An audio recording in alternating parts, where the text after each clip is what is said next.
ini adalah sesuatu kejadian yang berbeda.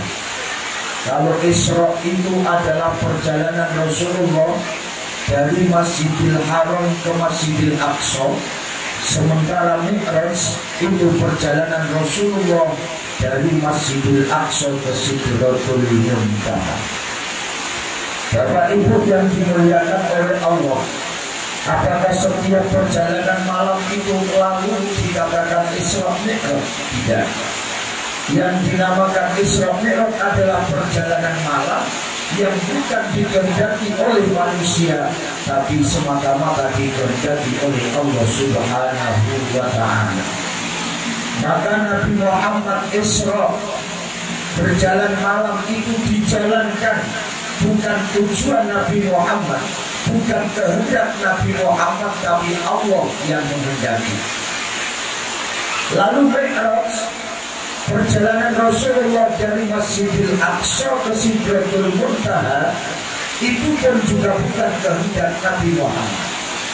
Maka kalau Allah menghendaki, yang gak mungkin jadi mungkin, yang sulit jadi gampang, yang jauh jadi dekat.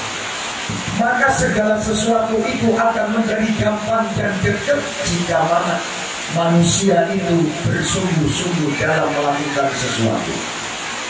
Maka di dalam kitab Ta'limul Muta'allim dikatakan al-jaddu yubna kulla amrin syasik. Kesungguhan, keseriusan adalah mendekatkan sesuatu yang jauh, mempermudah sesuatu yang sulit. Ini ketika orang mau serius, mau bersungguh-sungguh. Tatkala mereka berpikir serius, maka pikir mereka akan menjadikan derajatnya diangkat oleh Allah. Tatkala mereka pikir tidak serius, maka tidak akan dapat apa-apa. Rasulullah diperjalankan oleh Allah setelah sholat Isya sebelum subuh sampai. Dan perjalanan Rasulullah ini ada vertikal dan horizontal. Ada yang perjalanan lurus lalu naik ke atas. Apa makna Isra dan Mi'raj ini? Artinya Isra ini urusan dunia, Mi'raj urusan akhir.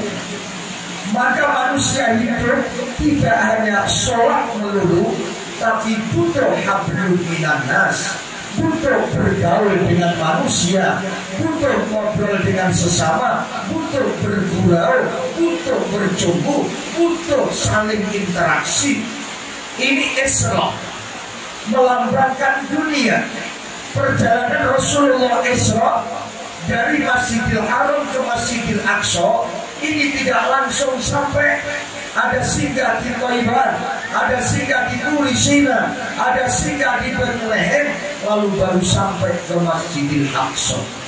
Ini mencontohkan kita bahwa hidup itu butuh silaturahim, butuh berkontribusi, butuh interaksi, butuh ngobrol bareng, butuh duduk bareng. Ini kehidupan. Maka kalau kehidupan ini ada vertikal, mendatar, maka kita tidak boleh sombong, tidak boleh merasa diri kita paling hebat, tidak boleh merasa diri kita paling bersih, tidak boleh merasa doa kita paling diijabahi oleh Allah. Kullu insanin sawa, manusia itu sama-sama punya hak doanya dikabulkan oleh Allah, punya hak permintaannya diberikan oleh Allah. Gak pandang itu ulama, gak pandang itu rakyat, gak pandang itu orang kaya ataupun orang miskin, gak pandang mereka bertakwa atau tidak, sama. Maka jangan pernah mengecilkan orang. Ada orang bertakwa gak dihina, jangan. Ada orang yang pakai kaos biasa dihina, jangan. Ada orang miskin lalu kita hina, gak boleh. Kita kaya lalu sombong, gak boleh. Dunia ini berputar, Bapak Ibu. Yang hari ini kaya mungkin besok jadi miskin, yang hari ini miskin mungkin besok jadi kaya. Maka Rasulullah mencontohkan kita sederhana, tidak pernah membeda-bedakan. Siapapun mereka, dirangkul oleh Rasulullah Muhammad Sallallahu Alaihi Wasallam. Maka ayo tiru Rasulullah.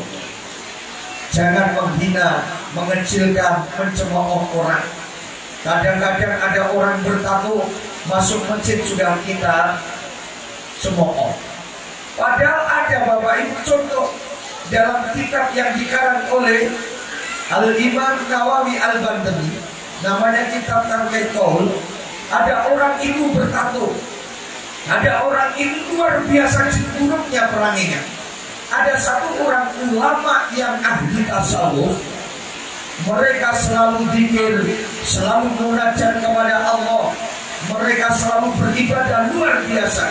Ketemu satu orang yang bertato, masuk masjid jarang, berjamaah jarang, semuanya jarang.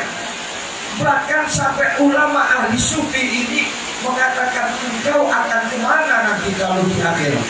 Gak mungkin engkau masuk surga. Tapi ternyata data yang pada suatu hari orang yang bertato ini hadir dalam sebuah pengajian. Di dalam pengajian itu ada seorang ulama mubalik yang menyampaikan untuk baca sholawat. Mereka mengatakan data yaumin yang dulu di hadal majlis, mereka pada suatu hari hadir di majlisul ilmi dan mereka dengar al-alim yaqul, orang tua, orang alim menyampaikan man shalla ala nabi, barang siapa yang membaca sholawat kepada Nabi rafa'a sautahu, mengeraskan suaranya. Lalu rafa'atul alim sautahu, orang alim ini membaca sholawat. Wa rafa'at sauti, aku pun kata orang yang bertato tadi ikut mengeraskan baca sholawat kepada Nabi. Wa rafa'atil qawmu suatahu, dan kaum-kaum yang hadir juga ikut mengeraskan suaranya. Di saat itu mereka selesai membaca sholawat Nabi, mengeraskan suaranya, lalu mereka meninggal dunia. Usai baca sholawat, usai bermunajat, mati. Hanya sekali doa mereka membaca sholawat, mati, lalu masuk surga. Di dalam surga ketemu dengan ulama tadi. Ulama kaget, orang bertato, iya Pak Kiai. Loh, kamu kok di sini? Sedangkan apa yang menyebabkan engkau masuk surga? Sholat di masjid nggak pernah, sedekah apalagi, zakat juga nggak pernah, zikir apalagi.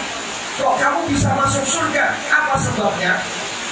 Pak Kiai, saya pernah hadir dalam suatu pengajian, sekali itu saya hadir, saya ikut baca sholawat, lalu selesai itu saya mati. Ternyata aku dimasukkan surga oleh Allah. Sebab sholawat itulah yang menyebabkan dosaku diampuni oleh Allah dan rahmat dikasihkan oleh Allah kepadaku. Maka saat ini aku masuk dalam surga. Ulama itu heran Bapak Ibu. Allah itu kalau mau memasukkan orang ke dalam surga, jalannya bermacam-macam. Kadang ada orang yang hari ini ibadah sampai tua ibadah, hanya sedikit melakukan dosa, mereka meninggal dunia, menyebabkan mereka masuk ke dalam neraka. Maka ayo kita jangan sombong, kita jangan merasa hebat, jangan pernah mengecilkan orang, mengabaikan orang. Jangan kita kalau ada orang lain yang berdoa tidak sepaham dengan kita pergi. Jangan Bapak, belum tentu doa kita yang dikabulkan oleh Allah. Mungkin doa orang yang bodoh yang dikabulkan oleh Allah. Maka saya ingat ketika guru saya menyampaikan begini, nah, kalau kamu di jalan di mana saja ada orang yang berdoa, tolong aminkan doa itu. Kenapa? Belum tentu doa yang dikabulkan, mungkin doa mereka yang dikabulkan. Orang yang pakaiannya lusuh, buruk, mungkin itu yang dikabulkan oleh Allah doanya. Maka kalau ada orang-orang semacam ibu-ibu bapak, kita jangan mengabaikan, kita jangan mengecilkan, lalu kita pinggirkan suruh pergi. Jangan. Mungkin dia diutus oleh Allah untuk uji kita. Maka ayo Bapak Ibu, Isra ini adalah urusan dunia, vertikal, jalan mendatar. Urusan dunia, maka manusia hidup ini butuh silaturahim, butuh interaksi, butuh bergaul, tidak pandang latar belakang mereka apa, yang penting sesama umat manusia. Yang kedua, setelah kita terpenuhi urusan umat manusia, maka contoh Rasulullah dan berjalan dari Masjidil Aqsa, dari Masjidil Haram ke Masjidil Aqsa, nggak langsung. Pertama malaikat Jibril mengajak Nabi Muhammad dengan malaikat Mikail, karena Nabi Muhammad Isra Mi'raj ini didampingi dua malaikat, satu Jibril, satu Mikail. Mikail urusan dunia, Jibril urusan akhirat. Mikail urusan duit, Jibril urusan pahala.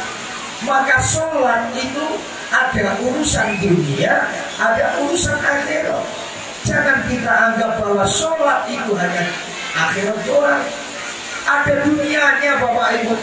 Maka kalau kita pengen dunia kita sukses, pengen dunia kita mulia, jangan tinggalkan sholat. Karena sholat itu dua. Sebelum saya sampaikan sholat ini ada dua hal, dunia dan akhirat. Bagaimana perjalanan Rasul? Di dalam Al-Quran disampaikan subhanalladzi asra bi abdihi lailam minal masjidil haram ilal masjidil aqsa. Diperjalankan oleh Allah Nabi Muhammad dari Masjidil Haram ke Masjidil Aqsa.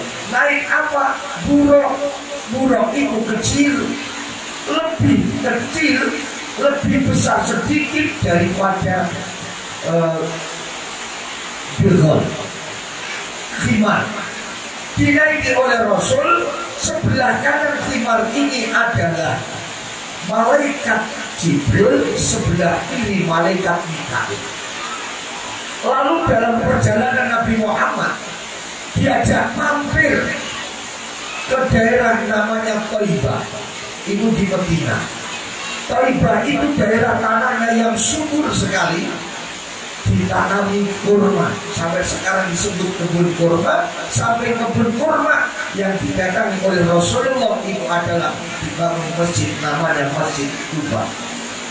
Maka di saat itu malaikat Jibril dan Mikail menyampaikan kepada Nabi Muhammad, Jibril, Muhammad berhenti di sini, Muhammad mandek Muhammad, cuma sholli rakaatain, kemudian kau sholat 2 rakaat. Sholat apa? Sholat safar, sholat dalam bepergian. Berhenti di situ Nabi Muhammad sholat.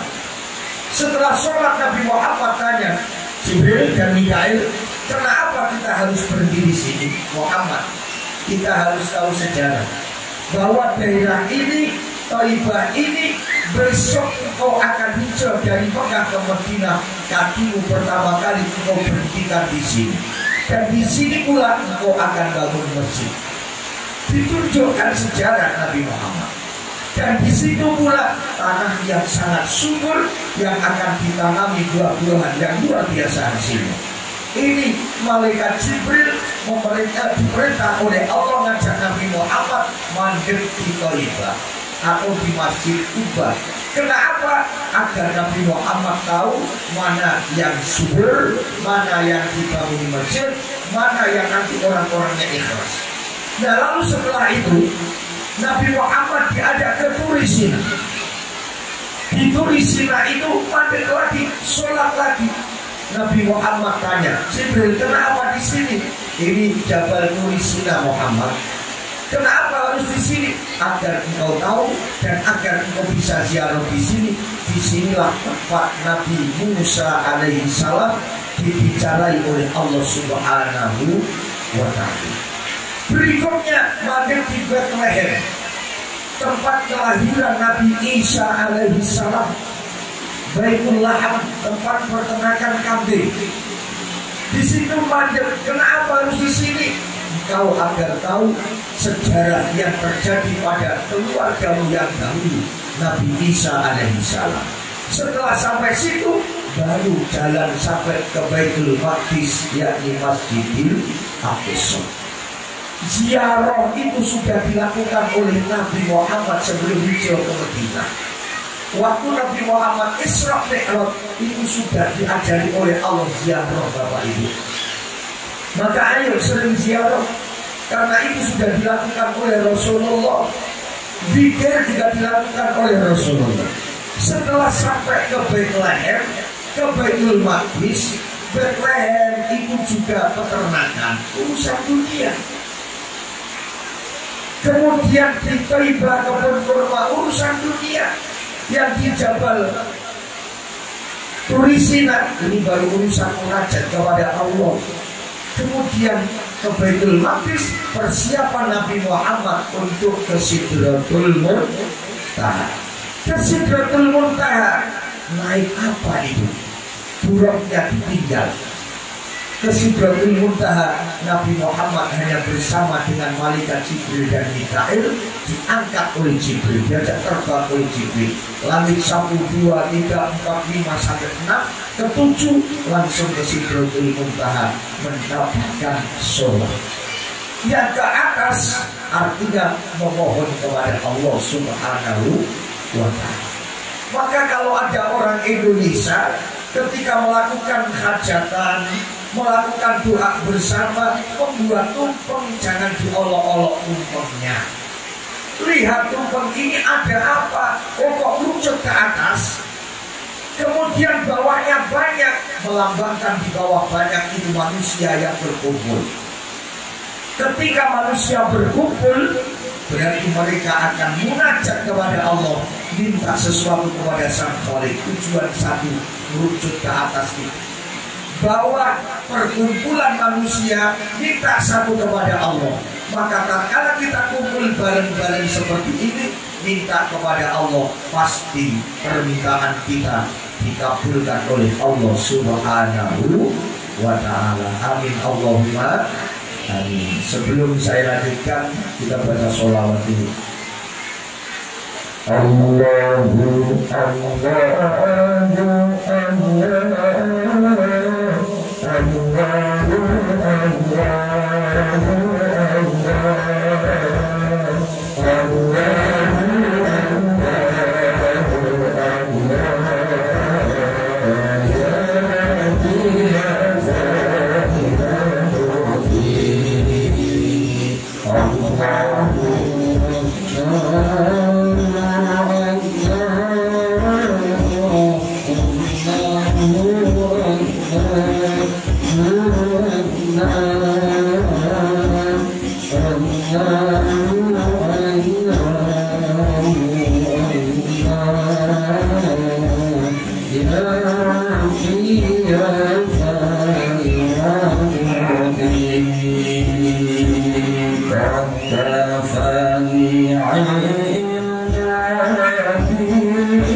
Para ibu yang dimuliakan oleh Allah Subhanahu wa Ta'ala, Nabi Muhammad Isra dan Mi'raj itu nggak sampai semalam. Habis Isya datang sebelum subuh.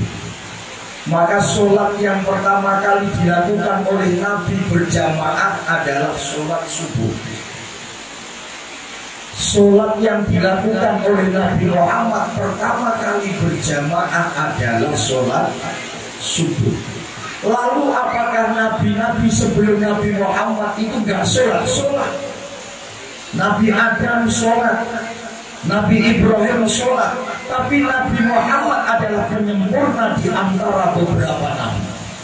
Sholat yang pertama kali dilakukan oleh Nabi berjamaah dengan sahabat subuh. Maka sholat subuh luar biasa. Dikala sholat subuh dilakukan, sebelumnya dirangkai dengan sholat qobliyatus subuh. Maka sholat fajar, sholat 2 rakaat sebelum subuh, itu istimewanya luar biasa Bapak Ibu. Maka sampai dikatakan dalam sebuah hadis, man shalla raka'atayil fajri khairun minad dunya wa ma fiha.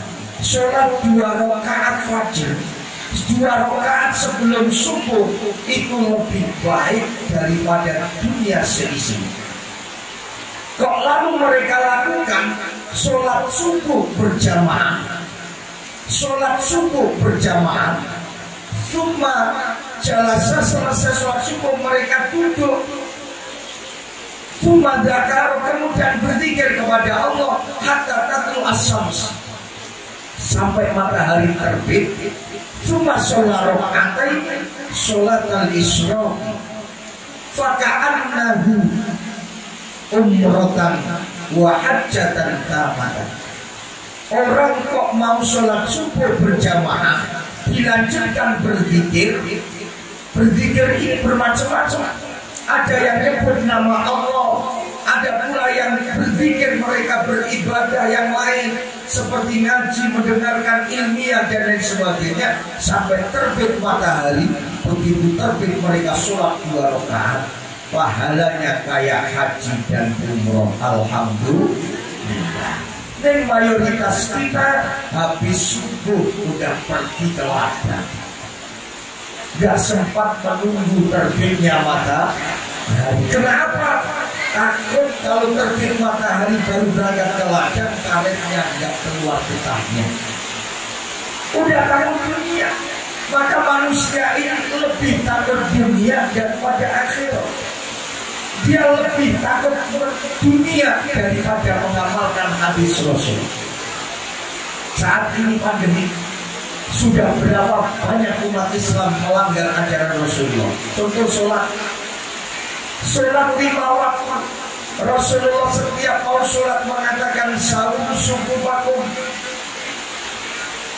wa'tadilu wasaddul khalal.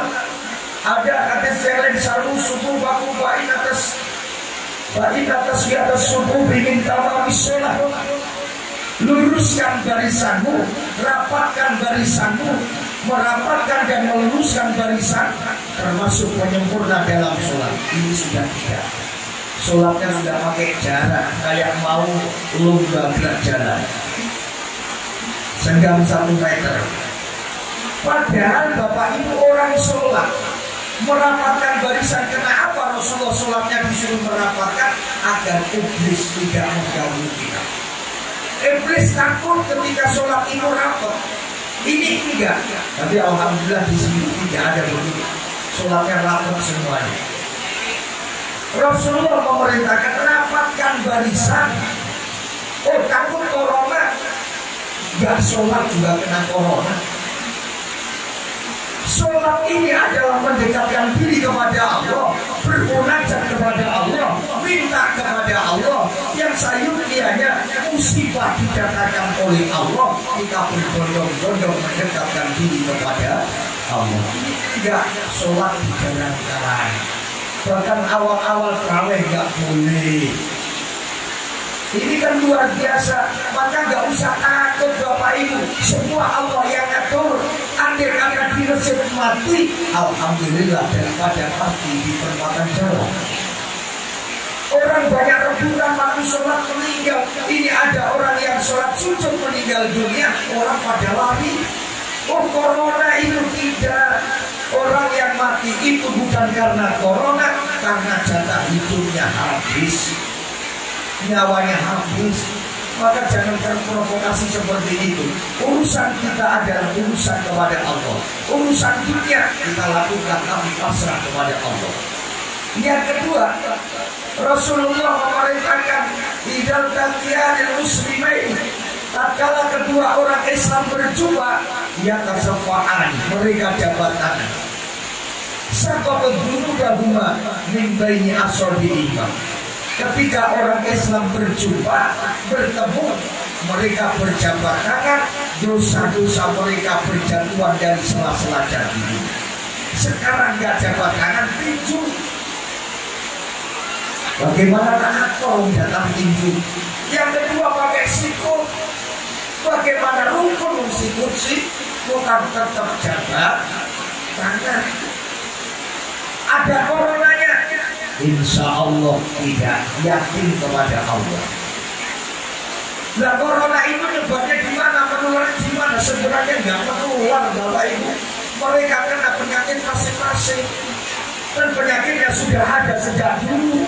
Ada pilek, ada demam, ada batuk, kemudian ada pusing, sejak dulu sudah ada. Hilangnya rasa ciuman dulu sudah ada. Yang lebih parah itu tatkala dulu ada namanya penyakit cikungunya. Itu nggak gempar seperti sekarang ini. Sekarang luar biasa, dihebohkan luar biasa.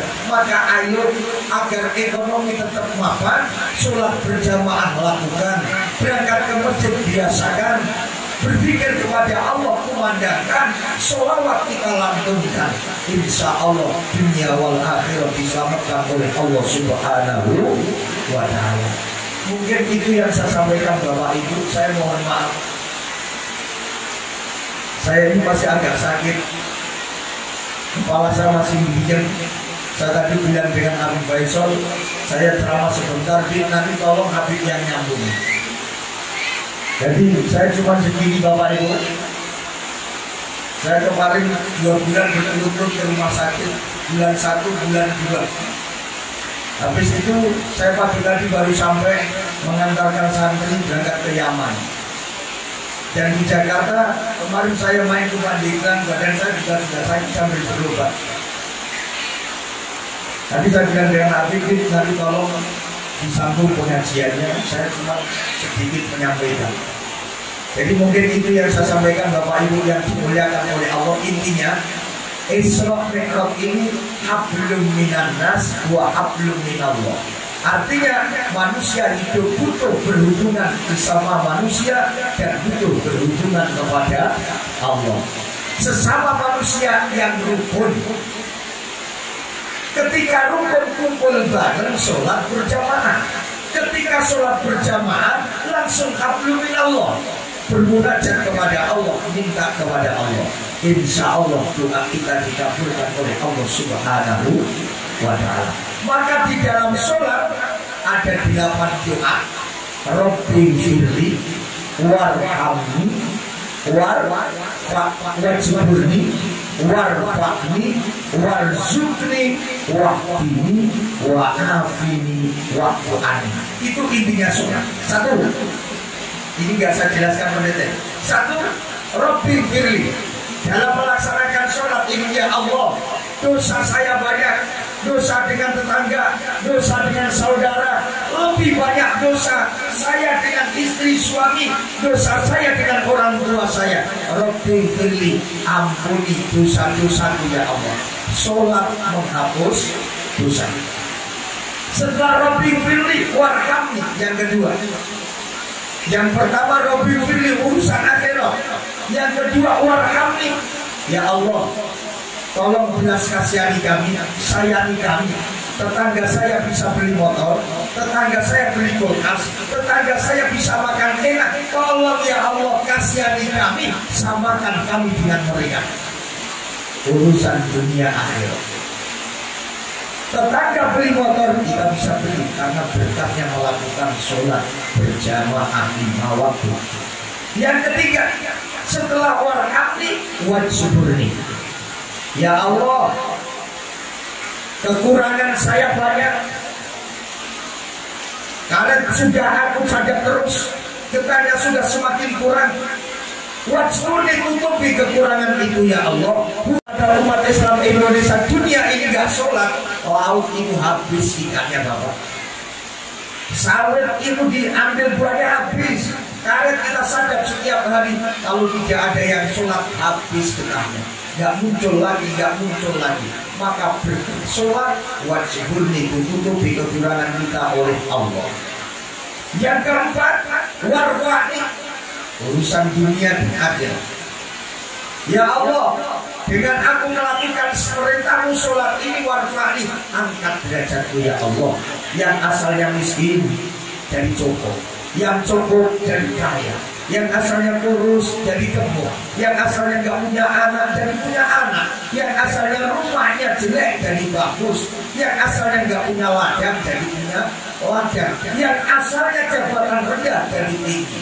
Warfa'ni, diangkat derajatnya oleh Allah. Maka ketika kita ingin naik, ketika kita ingin meningkat, ketika kita ingin sukses, jangan pernah tinggalkan sholat. Yang kelima, setelah wajburni warfa'ni warzuqni. Ya Allah, derajatku sudah naik, rumahku sudah elok, tapi untuk apa itu Allah rumah elok kalau kosong? Rumah elok kalau kosong kantongku, gak punya duit Allah. Warzuqni, tolong kau kasih rezeki untuk kami ya Allah. Setelah dikasih rezeki oleh Allah, duit banyak, untuk apa Allah duit banyak? Wah ini tolong tunjukkan kami. Maka Allah menyampaikan, wa mimma razaqnahum yunfiqun. Tatkala engkau aku kasih rezeki, tolong infakkan, sedekahkan, amalkan. Waktu ini dikasih petunjuk oleh Allah, duitnya banyak, yang nomor 6 dikasih petunjuk oleh Allah, diinfakkan, disedekahkan. Setelah waktu ini, wa'afi, nomor 6. Untuk nomor 7, wa'afi ini untuk apa Allah?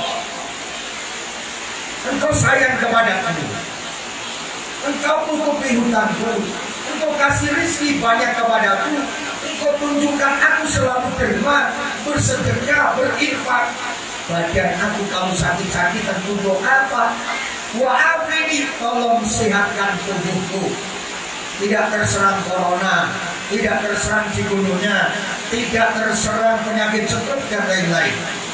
Setelah wa'afini, untuk apa semua kau kasih badan saya sehat, kalau tidak kau ampuni, wa'fu anni, tolong ampuni dosa-dosa.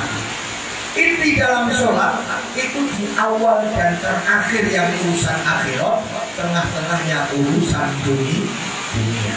Maka sholatmu akan menyebabkan Rabbana atina fid dunya hasanah wa fil akhirati hasanah wa qina adzabannar. Maka kalau orang itu sholatnya rajin, berjamaah rajin, bermunajat rajin, minta kepada Allah, dunia sukses, akhirat sukses, selamat dari azab Allah Subhanahu wa ta'ala.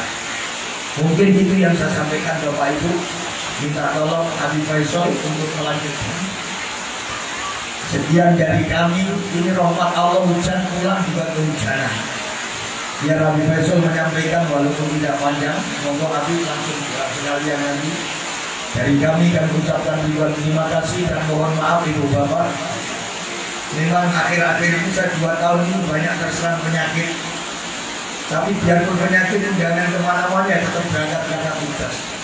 Assalamualaikum warahmatullahi wabarakatuh.